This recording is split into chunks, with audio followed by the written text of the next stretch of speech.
In the Grand Stone Council chamber, during a vote that would decide a war, the most powerful Alpha King in 3 centuries lost control of his wolf for the first time. But his beast didn't attack the rival alphas. It turned, padded across the silent hall, and laid its massive head in the lap of a nameless Omega servant scrubbing the floor. In that one involuntary act, he didn't just break protocol, he shattered the entire social order. In the Omegaverse, the hierarchy is absolute. Alphas rule, betas serve, Omegas obey. It is a system governed by scent, by instinct, and by unbreakable law. For an Alpha King, control is everything, the one non-negotiable proof of his right to power. So when that control fractures not in private, but before his entire war council, over an Omega who doesn't even have a name, it doesn't just break a rule. It declares war on reality itself. And everyone in that stone chamber knew the world they understood was already over. King Kaelin of the Obsidian Throne was the paragon of control. For 300 years, his reign was built on a single, unshakable fact. His will was absolute, and his wolf was an extension of it. He didn't just command the northern territories, he commanded his own biology. While lesser alphas might snap during a full moon or in the heat of battle, Kaelin's control was so complete, it was legendary. He was the wall against which the chaos of instinct broke. And on this night, that wall needed to hold. The Council of 7 regional alphas was gathered in the heart of his mountain fortress, the air thick with the scent of aggression and fear. A rogue faction, the Bloodfang, had seized the silver mines along the western border. The vote on the table was a declaration of total war, a conflict that would cost thousands of wolf lives. Kaelin, from his seat of black basalt, was the deciding vote. His advisors, his generals, even his Omega attendants moved through the chamber in silent terror. One wrong move, one perceived weakness, and the fragile alliance of territories would shatter into civil war. The pressure in the room wasn't just political. It was a tangible, pheromonal weight, a storm of alpha dominance clashing in the enclosed space. And in that storm, at the very edge of the torchlight, was a girl named Ilara. Ilara was a floor Omega, a designation so low it barely registered on the hierarchy. She had no family name, no lineage to speak of. Her earliest memory was the scent of stone and lye soap from the orphanage deep in the Citadel's lower levels. At 16, she was assigned to the custodial corps, her existence defined by silence, bowed heads, and the endless task of keeping the ancient flagstones clean. She was human scenery. To the alphas debating the fate of the world, she was less noticeable than the gargoyles carved into the rafters. Her only possession was a small, illegal charcoal sketch she kept hidden in her apron, a drawing of the king's wolf, based on the rare, fleeting glimpses she'd stolen from shadowed doorways. It was a secret act of devotion to the only symbol of power that had never been cruel to her. As the council debate raged, Ilara worked. She scrubbed at a wine stain left by a nervous beater, her muscles aching, her focus entirely on the repetitive motion.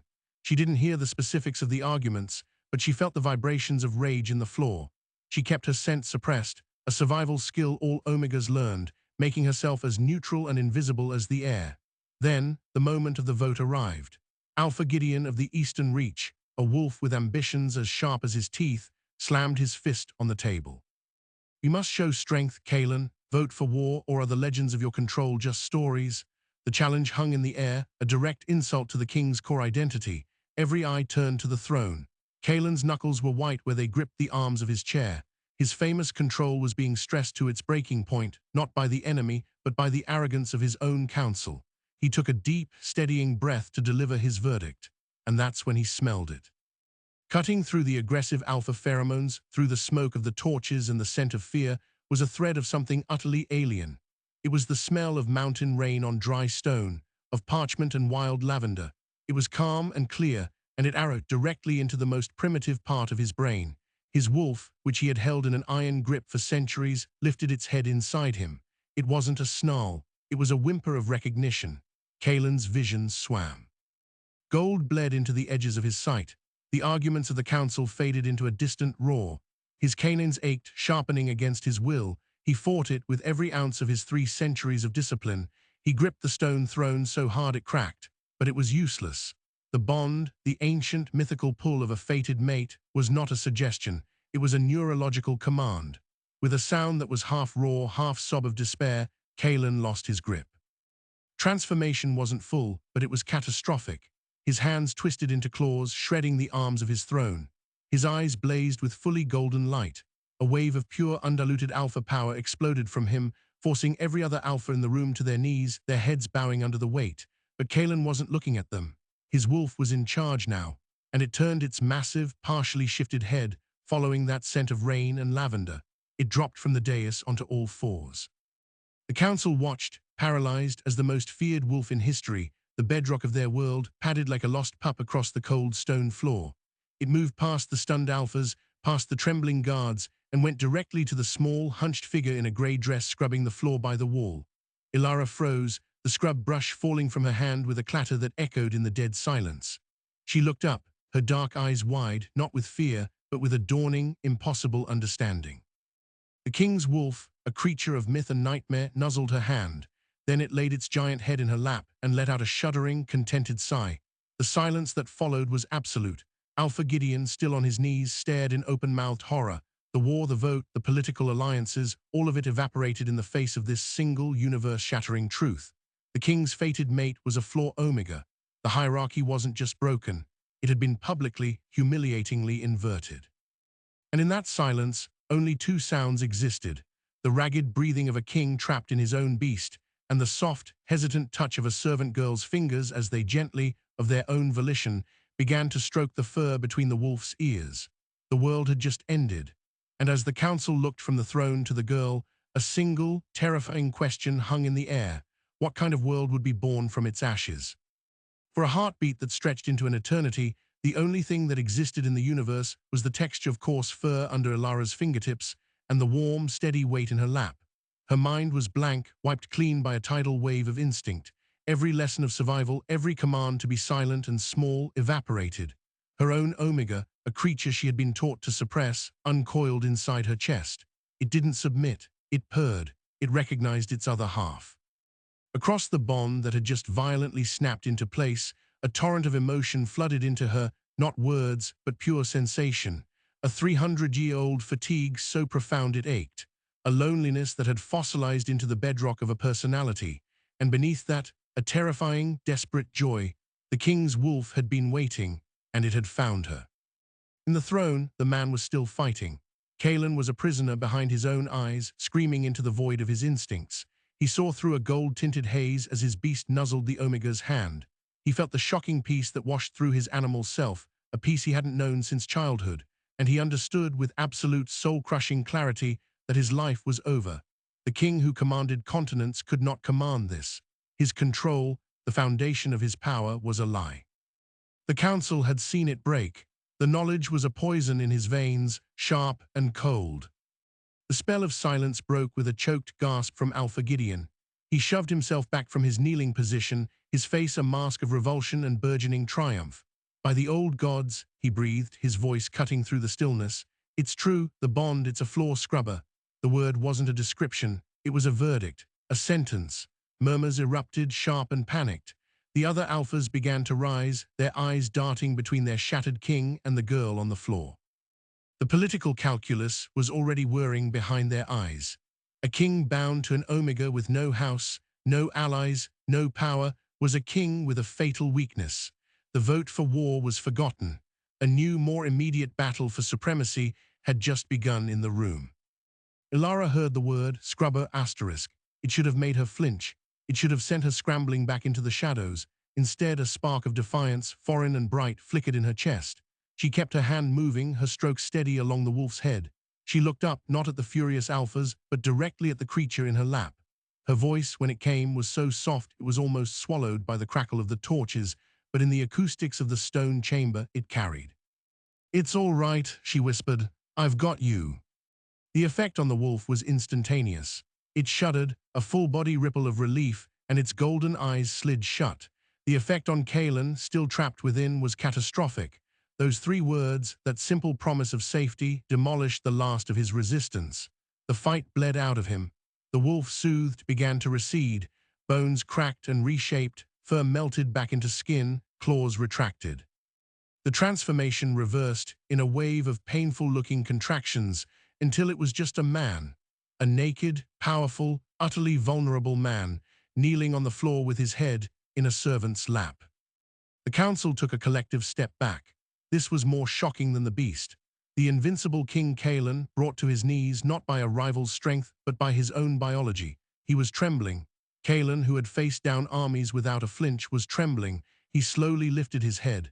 His eyes were now their usual storm grey, but wide, haunted, and locked onto Ilara's face. He searched her features as if decoding a sacred text. He saw the calluses on her hands, the simple grey wool of her dress, the faint dusting of freckles across her nose. He saw no guile, no ambition, only a calm, deep well of empathy that threatened to drown him. The mate bond, now fully acknowledged, settled between them. It wasn't the fiery, possessive chord he'd heard described in ballads. It was a profound, unsettling stillness, a sense of a door, locked for centuries, finally swinging open. He opened his mouth. His voice was raw, scraped hollow from the internal war. "What is your name?" The question, so basic, was the most revolutionary thing ever uttered in that chamber. Kings did not ask for the names of floor omegas. Ilara met his gaze, her hand stilling. "Ilara," she said, "just Ilara." "Ilara," he repeated, and her name on his tongue felt like a vow. He started to reach for her, but a sharp, deliberate cough shattered the moment. Alpha Gideon had composed himself. The revulsion was now buried under a layer of slick political concern. "My king," he said, his tone dripping with false deference, "this is a profound shock. The strain of the war vote, the pressure, it has clearly overwhelmed your senses. The bond is a powerful illusion, a trick of stressed biology. We must adjourn. You need rest, and the Omega," he glanced at Ilara with dismissive venom, "must be returned to her duties. The sanctity of the council has been contaminated." It was a masterstroke. He was reframing a universe-altering event as a momentary lapse, a medical episode. He was offering Kaelin a way to save face, to claw back some semblance of authority by agreeing to dismiss the bond and the girl as a mistake. Kaelin rose to his feet in one fluid, powerful motion. Naked, covered in the sweat of his struggle, he was no less formidable. The submissive kneeling was gone. The king was back in his eyes, but it was a different king, a cornered one. He didn't look at Gideon. He kept his eyes on Ilara as he spoke, his voice regaining its familiar, commanding depth, but it was now layered with a new, terrifying possessiveness. "Contaminated," Kaelin said, the word a soft echo. He finally turned his head, and the look he fixed on Gideon made the older Alpha take an involuntary step back. "You mistake destiny for disease, Gideon. What you witnessed was not a loss of control." He paused, and a faint, wild smile touched his lips. It was a surrender to a truth older than thrones, older than councils. He walked back to the dais, not with shame, but with the deliberate pace of a man who has been unshackled. He didn't bother with robes. His nakedness was a statement. He stood before his cracked throne but did not sit. He addressed the room, his gaze sweeping over each stunned Alpha. "The vote for war is tabled. Indefinitely. There will be no war while I am reconciling with my mate." The word *mate landed like a physical blow. They had hoped, prayed he would not say it aloud. By saying it, he made it political. He made it real. "But my king," sputtered Alpha Loel from the southern marshes.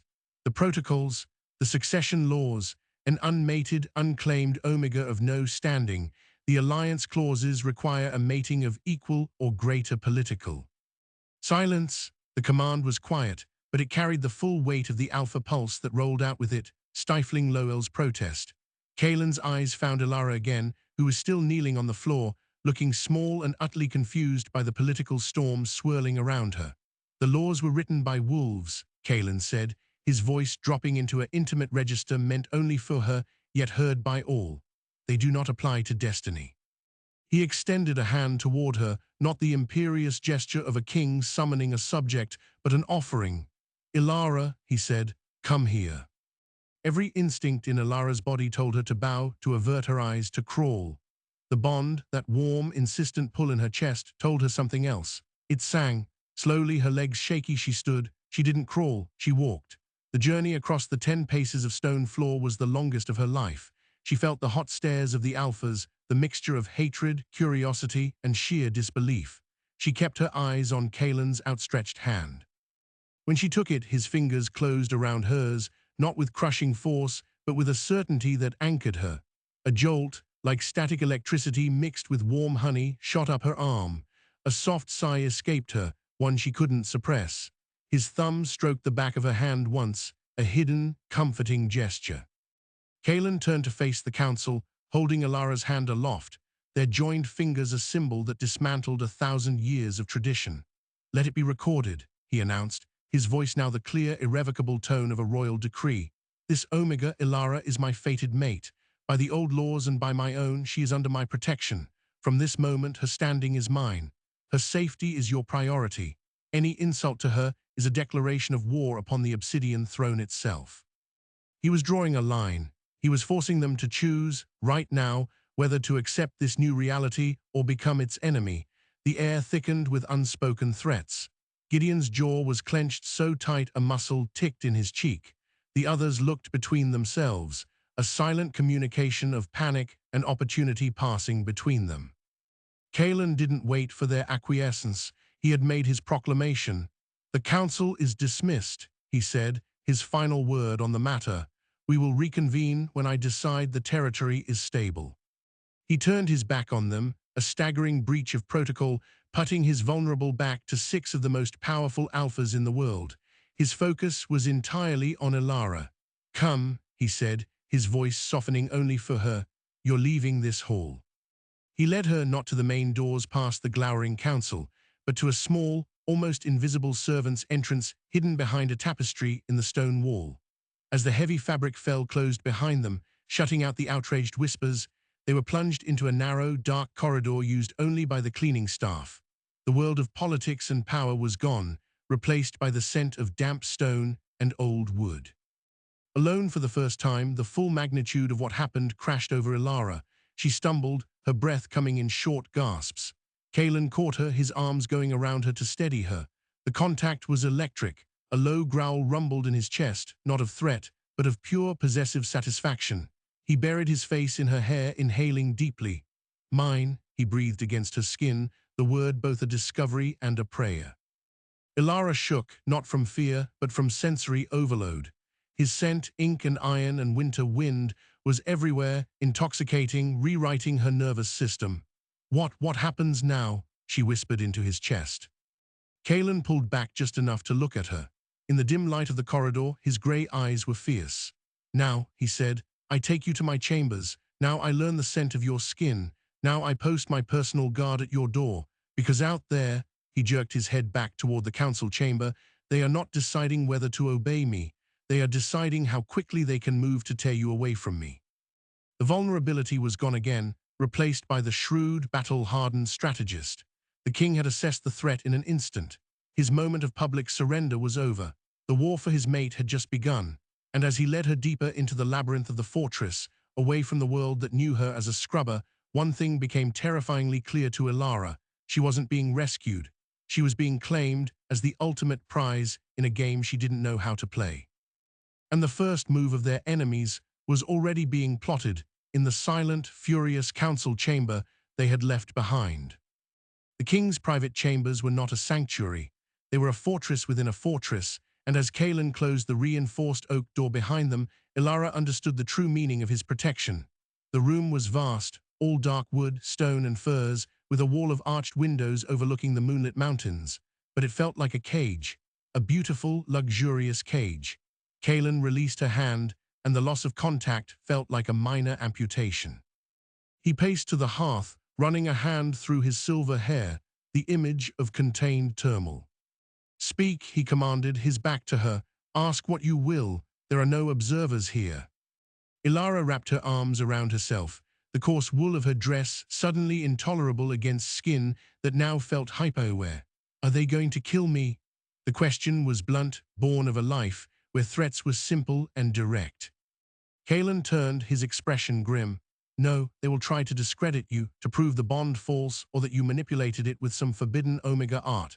Failing that, they will try to have you declared unfit, too weak, too low-born to strengthen the bloodline. Their goal is to force a dissolution." He couldn't bring himself to say rejection. The word was acid on his tongue. "If they cannot separate us legally, then yes. Assassination becomes likely, but not immediately. To move against my declared mate so openly would be to invite my wrath, and Gideon is not that brave. Yet. The clinical analysis was more frightening than a roar. Her death was a logistical problem. And you, she asked, her voice small, do you regret it, what your wolf did? He was across the room in 3 strides, his hands coming up to cradle her face, his touch surprisingly gentle. Look at me, Elara. The beast does not reason. It does not plot. It knows. It knew you. I have spent 3 centuries building a wall between my mind and my instincts. Tonight, that wall didn't crumble. A part of me saw you and deliberately set off a charge to blow it apart. His thumbs stroked her cheeks. I do not regret the bond. I regret the exposure. I have made you a target in a war you never enlisted in. His honesty disarmed her. What do we do? A fierce, proud light sparked in his eyes at her use of we asterisk. First, we stabilize the bond. It is new, fragile. The trauma of the public severing it needs to be soothed, for both of us. He leaned forward, resting his forehead against hers, closing his eyes. The simple contact sent a wave of calm through her, quieting the frantic buzz in her veins. His scent enveloped her, and for the first time she actively leaned into it. A low, approving rumble vibrated in his chest. For 3 days, the world outside ceased to exist. Kaelin commanded the fortress into lockdown. No one in, no one out. The council alphas were housed in guest quarters under heavy, polite guard. Kaelin spent every moment with Elara, not in passion, but in profound, necessary proximity. He learned her. He watched her sketch with stolen charcoal on the margins of old dispatches, her talent raw and breathtaking. He listened as she haltingly spoke of the orphanage, of cold floors and quiet kindnesses. She, in turn, saw the man beneath the crown, the weight of 3 centuries of rule, the loneliness that had become his default state. The bond between them thickened, transforming from a shocking wire into a living, humming chord of mutual understanding. It wasn't just love, it was recognition, 2 missing pieces clicking into place. On the morning of the 4th day, the peace shattered. A firm knock sounded at the door. Kaelin's head snapped up, his body tensing.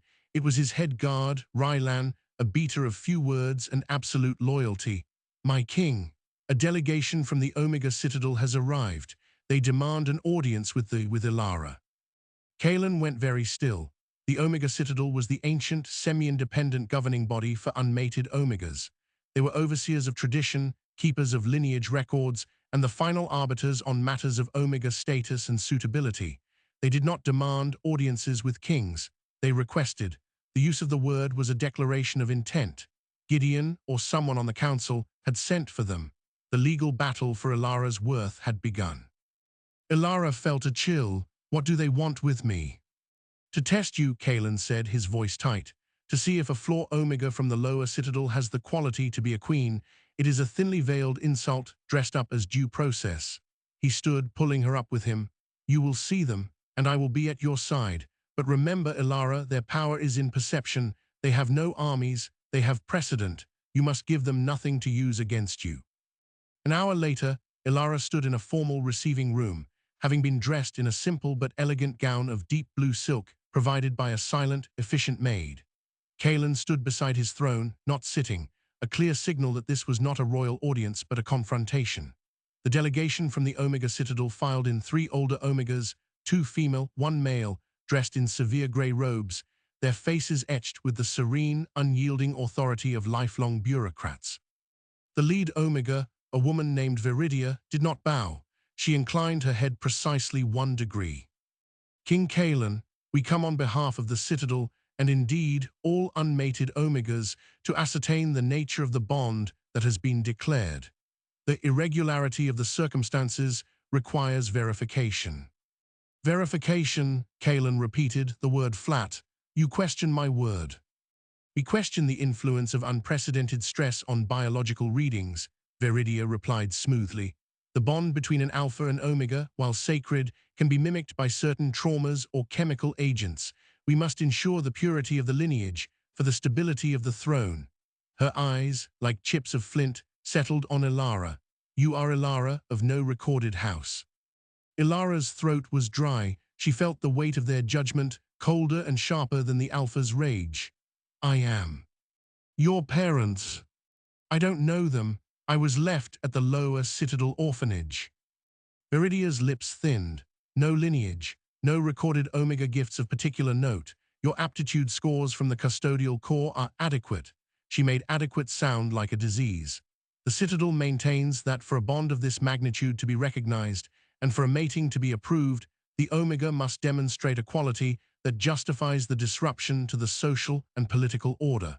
Can you demonstrate such quality? It was a trap. Any claim she made could be challenged. Any skill could be dismissed as common. Ilara felt a flare of the same defiance that had made her stroke the king's wolf.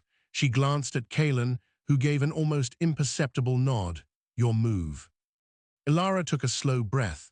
What quality does a wolf seek in its mate? Elder Viridia, political connection, a pedigree on parchment. She took a step forward, ignoring the slight gasp from one of the other Omegas. My quality is that his wolf, after 300 years of perfect control, chose me. In a room full of the most powerful alphas on the continent, it came to me. It laid down its burden with me. You speak of lineage and gifts. The only gift that matters was given to me in that hall, his trust, and I will not have it questioned by those who weren't there to feel it. The room was stunned silent. An Omega did not speak to a Citadel elder in such a manner. Kaelin's pride was a radiant heat beside her. Viridia's serene mask cracked, revealing a flash of pure outrage. Impudence is not a quality, girl, it is a defect. Enough, Kaelin's voice cut through the tension. The bond is verified by the only authority that matters, the king who bears it. Your Citadel may record it as official. You are dismissed. Viridia recovered, her mask slipping back into place, but her eyes were icy. The Citadel will record the bond, King Kaelin, but our approval for a formal mating ceremony, required by the Great Accord to legitimize any offspring, is withheld pending further observation. It was a staggering blow. Without the Citadel's blessing, any child would be considered illegitimate, unable to inherit the throne. It was a long-term strategic play to cripple their future. As the Omegas filed out, Viridia paused at the door. She looked back at Ilara, not at Kaelin. A wolf may choose, child, but a kingdom is not built on the whims of beasts. It is built on stone, and you are sand. The door shut with a soft, final click. Ilara's bravado evaporated, leaving her shaking. Kaelin was at her side instantly, pulling her against him. They overreach, he growled. The Great Accord cannot be used as a weapon to. A second, more urgent knock interrupted him. Rylan entered, his face grave. My king, forgive the intrusion. A scout has returned from the western border. The Bloodfang rogues, they did not wait for the council's vote. They've attacked. They've overrun the Silverwatch garrison. The political crisis was now a military one. Gideon's faction would blame Kaelin's indecision, his distraction with his Omega, for the loss. The king was needed at the war table immediately. Kaelin closed his eyes, a muscle working in his jaw. He was being pulled in two impossible directions, to his mate, who needed his protection more than ever, and to his kingdom, which was under literal attack. He looked down at Ilara, conflict raging in his eyes. The bond between them screamed in protest at the thought of separation, but the weight of the crown was heavier. Rylan, he said, his voice thick, double the guard on these chambers. No one enters but you or me. Ilara, he cupped her face, his touch desperate. I must go. I will return as soon as I can. Trust no one. Do you understand? She nodded, fear a cold knot in her stomach. He kissed her, hard and swift, a brand of possession and promise, then turned and strode from the room, the door sealing her in with a thud of finality.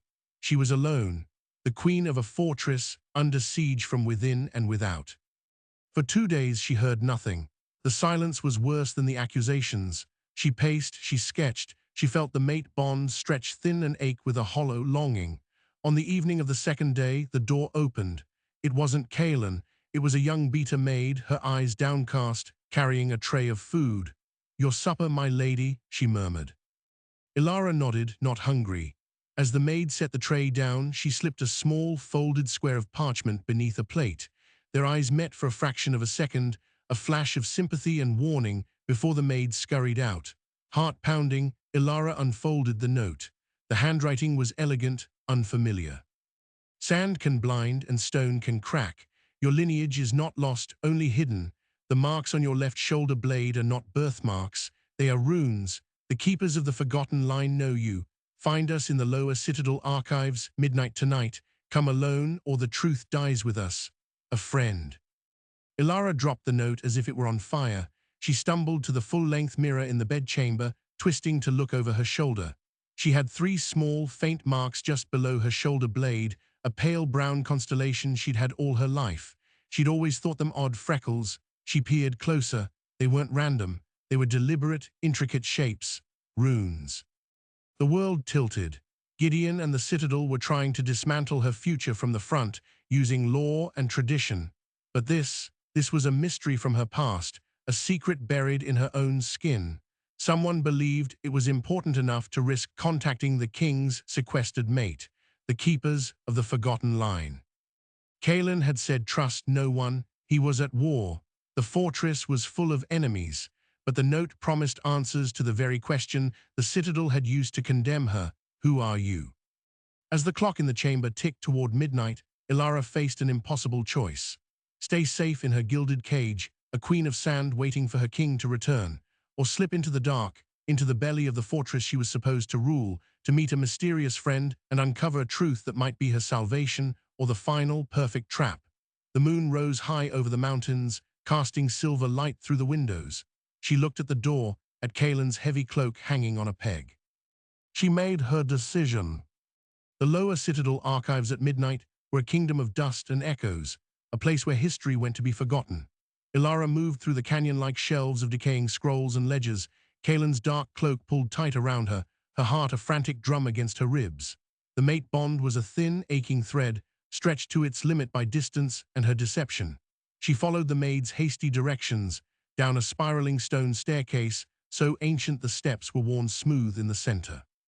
At the bottom, in a vault lit by a single, guttering oil lamp, 3 figures waited. They were old, their postures bent not just by age, but by the weight of secrets. They wore the plain robes of junior archivists, but their eyes held a sharp, luminous intelligence. The one in the center, a man with skin like weathered parchment, stepped forward. "You came," he said, his voice a dry rustle. "We were not certain you would be brave enough, or that the king's guards would be lax enough." "Who are you?" Ilara demanded, her own voice sounding braver than she felt. "We are the last keepers of the Forgotten Line," the woman on the right said. She pointed a bony finger at Ilara. "And you, child, are the last living descendant of the House of Ethelred." The name meant nothing to Ilara. It struck no chord of memory. She shook her head. "There is no such house." "Not anymore," the central keeper said, his gaze mournful. 320 years ago, it was the foremost Omega line in the territory. Seers, healers, advisors to the throne. Their power was in their blood, a genetic gift of empathy so profound they could calm a feral alpha with a touch, broker peace between warring packs with a word. They were marked at birth with these runes. He gestured to her shoulder, a blessing and a target. He moved to a shelf, pulling down a heavy, leather-bound tome. He opened it to an illuminated page. There in vibrant ink was a family tree, and at the bottom a name, Anya of Ethelred. Next to the name was a drawing of the same 3 runes that were on Ilara's skin. "The Obsidian Throne has always feared what it cannot control," the keeper continued. "A king named Vorian, Kaelin's grandfather, saw the Ethelred Omegas not as peace weavers, but as a threat to alpha dominance. He declared their gifts a form of coercion, a witchcraft that undermined the natural order. He had the entire house purged on a false charge of treason, wiped from the records, from history." Ilara stared at the page, a cold horror seeping into her bones. "But I survived. A loyal beta guard smuggled a newborn girl out the night of the massacre," the female keeper whispered. "She was hidden in the one place no one would look for royalty, the Omega orphanage of the lower Citadel. The runes were passed off as birthmarks. The truth was buried with us, the archivists tasked with destroying the evidence. We preserved it instead." The pieces slammed together with dizzying force, her innate calm, the way the king's wolf had not just come to her but found peace with her. It wasn't just a bond, it was her birthright, her genetic inheritance. She wasn't sand. She was the last piece of a foundation that had been violently ripped out. And Kaelin's wolf, an alpha of the very bloodline that had destroyed hers, had recognized what his grandfather had tried to erase. "Why tell me now?" Ilara breathed. "Because the Citadel will never accept you without a lineage," the central keeper said urgently. "And because the king must know, the bond is not a random accident of fate. It is a reconciliation, The Ethelred line was always meant to temper the Obsidian bloodline, to be its conscience, its balance. Without you, his reign is pure, unchecked force. With you, it could be a true reign, but you must claim your name. A sudden, thunderous crash echoed from the staircase above. Shouts, the clang of steel, the archivists flinched, their eyes wide with terror. They found us, the woman gasped. Heavy boots pounded down the stairs. It was Kaelin's guard. It was Gideon, flanked by 4 of his personal enforcers, their swords drawn. His face was a mask of cold fury in the lamplight. A secret meeting in the bowels of the citadel, Gideon sneered, his eyes locking on Elara. Conspiring with known preservers of forbidden histories. The citadel will call it treason, I call it convenient. He had followed her, or he had been watching the keepers. It didn't matter. This was his opportunity to eliminate the problem and frame her for a crime. Alpha Gideon, this is, the lead keeper began, but Gideon moved with shocking speed. He backhanded the old man, sending him crashing into a shelf. Dust and scrolls rained down. Silence, worm. Gideon's gaze returned to Elara. The king is distracted by his little war. A tragic accident will be easy to arrange. A runaway Omega, discovering dangerous secrets, killed by loyal guards trying to apprehend her. He nodded to his enforcers. Take her, make it look like a struggle. The enforcers advanced. Elara backed against the stone wall, the tome of her lineage clutched to her chest. The mate bond in her chest wasn't just aching now, it was screaming, a riot of panic and fury that was not her own. She closed her eyes, not in submission but in focus. She thought of the bond, not as a tether but as a channel. She thought of her ancestors, the Peace Weavers. She didn't try to project calm. She was calm, a deep, resonating stillness that flowed out from her core. The lead enforcer, a brutish alpha, reached for her. His fingers were inches from her throat when he faltered. His aggressive snarl died in his throat. He blinked, confusion clouding his eyes. The others behind him slowed, their predatory focus diffusing. It was as if they had just walked into a wall of still, heavy air. Gideon sensed it too. What are you waiting for? He roared. But his own rage sounded brittle, undercut by a sudden, inexplicable doubt. Elara opened her eyes. They weren't the eyes of a scared girl. They were the deep, clear pools of a healer facing a fever. You're afraid, Alpha Gideon, she said, her voice carrying that same resonant stillness. You're afraid of a world you can't dominate through fear. Your strength is a crutch for a crippled vision. Her words, imbued with that ancient Ethelred empathy, didn't insult him. They diagnosed him. They laid his weakness bare in a way a sword never could. Gideon's face flushed with humiliation. With a howl of pure, unadulterated rage, he drew his own sword and lunged at her himself, breaking through the strange, calming field her presence created. Elara had nowhere to go. She saw the lethal point aimed at her heart, and in that final second, the world exploded. The wall behind her didn't just break. It vaporized in a storm of shattered stone and flying debris. A silver-white wolf, massive and incandescent with fury, erupted into the vault. Kaelin. He had felt her terror through the bond, her desperate call, and he had come not as a king, but as a force of nature. He didn't engage Gideon. He placed his enormous body between the Alpha and Elara, a living shield, and he roared. The sound was not of this world.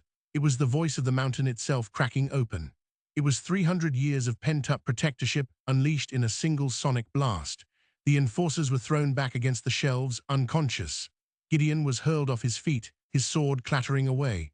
The oil lamp shattered, plunging the vault into near darkness, lit only by the faint moonlight from the hole in the wall and the faint, eerie glow of Kaelin's pelt.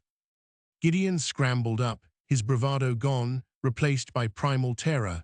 He looked from the monstrous wolf to the girl sheltering behind it, the truth dawning in his eyes. This was not a king defending a political asset. This was an alpha defending his heart, and he would burn the world to cinders to do it. Kaelin shifted back, the transformation swift and brutal. He stood naked and terrifying before Gideon, his chest heaving. You, he growled, the word barely human, you touched what is mine. My king, I can explain, Gideon began, crawling backward. There is no explanation. Kaelin's voice was deathly quiet, only consequence. He turned his head slightly toward Elara, his eyes blazing gold in the dark. What is your will, my mate? Your queen's justice. He was offering her the kill. He was placing the fate of his most powerful adversary in her hands, publicly affirming her authority in the most visceral way possible. All three archivists and the groaning enforcers watched. Ilara looked at Gideon, cowering on the floor. She felt no pity, but she felt the weight of her new lineage. The Ethelrids were not executioners, they were healers, and sometimes healing required the removal of a sickness. She walked forward, past Kaelin, and stood over Gideon. She held up the ancient tome. My will is this: Alpha Gideon is stripped of his title and lands for attempted assassination and treason against the crown. He will be imprisoned in the Obsidian Mines, where his strength can serve the kingdom he tried to break. She looked down at him. Your fear has made you weak, Gideon. Now your body will know the truth your mind denied. It was a punishment worse than death for an alpha of his pride, a life of meaningless, strength-sapping labor. Gideon sagged, utterly defeated. Kaelin nodded, a fierce pride burning in his eyes. It is done. He snapped his fingers, and Rylan, who had arrived with a squad of guards through the ruined wall, moved to take Gideon away. Then Kaelin turned to Ilara. The fury melted, leaving raw, undisguised fear. He grabbed her shoulders, his grip almost painful. Never do that again. Each word was a shaken breath. The bond between them flooded with his terror, his relief, his overwhelming love. He pulled her into a crushing embrace, burying his face in her hair. I felt you almost die. I'm sorry, she whispered into his chest. I had to know. She pulled back slightly, showing him the book, pointing to the runes to her name. Kaelin, I am Ilara of Ethelred. He took the book, his eyes scanning the page. The history of the Purge, his own family's crime, dawned on him. His face paled. He looked from the ancient sin to the living redemption in his arms. A profound, shuddering understanding passed through him. The universe, he murmured, has a vicious sense of poetry. My blood destroyed yours, and now my soul is bound to its last survivor. He dropped the book and framed her face. It is not a reconciliation, my love. It is an atonement. And I will spend every day of my endless life proving it. The fallout was swift and absolute. With Gideon's plot exposed and his faction leaderless, the council opposition crumbled. The citadel, presented with the irrefutable lineage of the House of Ethelred, had no grounds to withhold their approval. The story of the lost princess and the king who found her became a legend overnight, a narrative more powerful than any political maneuvering. 1 month later, under full moon, Kaelin and Ilara were bonded in the great courtyard of the fortress. It was not just a mating ceremony, it was a coronation. Kaelin placed not one, but 2 crowns on her head, the obsidian circlet of the queen, and a second, delicate silver diadem woven with moonstones, the resurrected symbol of the Ethelred line. As his teeth marked her shoulder, sealing their bond over the ancient runes, a wave of palpable peace, a psychic sigh of relief, washed over the entire assembled territory. The balance, absent for 3 centuries, was restored. In the quiet of their chambers later, Ilara looked at their reflection in the dark glass of the window, a king of winter and a queen of forgotten spring. The Bloodfang, she asked. Negotiating, Kaelin said, nuzzling her marked shoulder. It turns out they respond better to offers of shared mining rights than to threats of annihilation, a novel approach you suggested. He smiled against her skin. Turns out, having a conscience is excellent strategy. Ilara laughed, the sound light and free. She was no longer sand nor just stone. She was the river that shaped the canyon, patient and unstoppable. And as Kaelin held her, the bond between them a perfect, humming equilibrium of power and peace, they faced the mountains together. The war was over.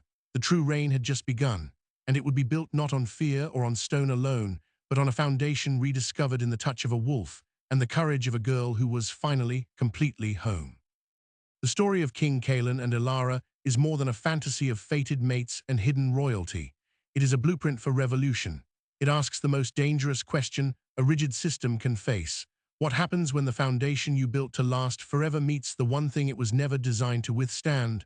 Not an army, not a rival king, but a simple biological truth. A king's uncontrollable flinch toward destiny. Build our hierarchies, our castes, and our protocols on the belief that control is strength, that order is the highest good, The Omniverse, like so many of our own social structures, was a beautifully engineered machine designed to run forever on the fuel of ambition and fear.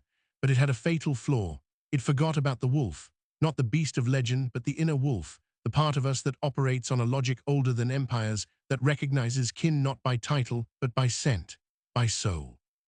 Kaelan spent 3 centuries being the perfect king, which meant being the perfect prisoner of his own power. Ilara spent a lifetime being invisible, a ghost in the machine. Their bond was not a meeting in the middle. It was the violent, beautiful collision of 2 extremes, and from that impact, an entirely new element was forged. A third way, rule tempered by empathy, submission transformed into sovereignty. The purge of the Ethelred line was an attempt to erase a competing source of power, to make the world simpler, more manageable for those at the top. But you cannot murder a genetic truth. You can only drive it underground, where it waits, patient as stone, for its moment to re-emerge. Ilara's survival and her bonding with the very bloodline that sought to exterminate hers is the universe's ultimate lesson in karma. Not revenge, but restoration. Not an eye for an eye, but a reweaving of a torn tapestry. So what does this leave us with? A lingering question that echoes far beyond the mountains of the Northern Territory. What invisible hierarchies do we live within? What uncontrollable truths are we suppressing in ourselves and in our societies because they are inconvenient to the order we know?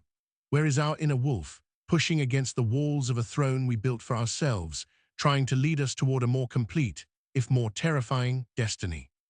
Kaelan and Ilara's reign is built on a reconciled past. Their strength comes from integrating what was broken, not from pretending the break never happened. That is the ultimate payoff of their journey, not just a happy ending, but a wiser beginning. If this story of shattered control and rediscovered legacy resonated with you, if you felt that pull toward a deeper truth, then do me a favor. Share this video with someone who needs to be reminded that the most powerful systems can be changed by a single, authentic moment. Hit that subscribe button and ring the bell for more deep dives into the stories that aren't just about escape, but about illumination. Let me know in the comments, whose journey did you connect with more? The king who had to learn how to kneel, or the queen who had to learn how to stand? Until next time, keep questioning the walls around you. You never know what or who might be waiting on the other side.